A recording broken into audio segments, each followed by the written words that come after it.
বানাবো পালং শাক দিয়ে ডিম। এই দেখেন পালং শাকটা ধুয়ে নিয়েছি, এখন আমি পেস্ট করে নিব মিক্সিতে। তারপরে দেখেন এখানে ডিমগুলি আমি সিদ্ধ করে ছুলে নিয়েছি, ডিমগুলো ভেজে পালং শাক দিয়ে বানাচ্ছি। ফাইনালি আপনাদেরকে দেখাচ্ছি কেমন হচ্ছে, আপনারা সবাই দেখতে থাকুন।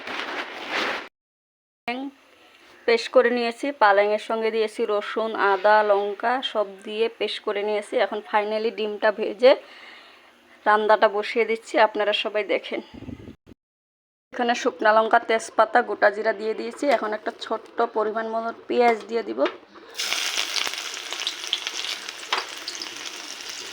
পেস্টটা ভাজা ভাজা হয়ে গেলে পেস্টটা আমি ঢেলে দিব।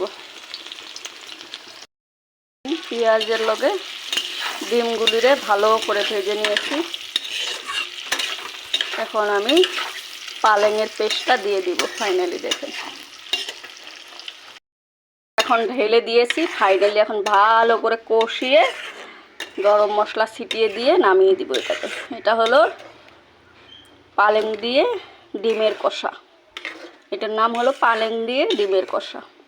কেমন হয়েছে সবাই লাইক কমেন্ট করবেন।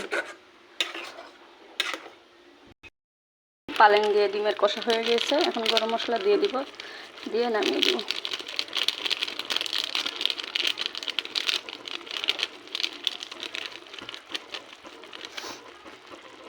গরম মশলা দিয়ে দিয়েছি, এটা ভালো করে মিশিয়ে নিব, নিয়ে তারপরে নামিয়ে দিব।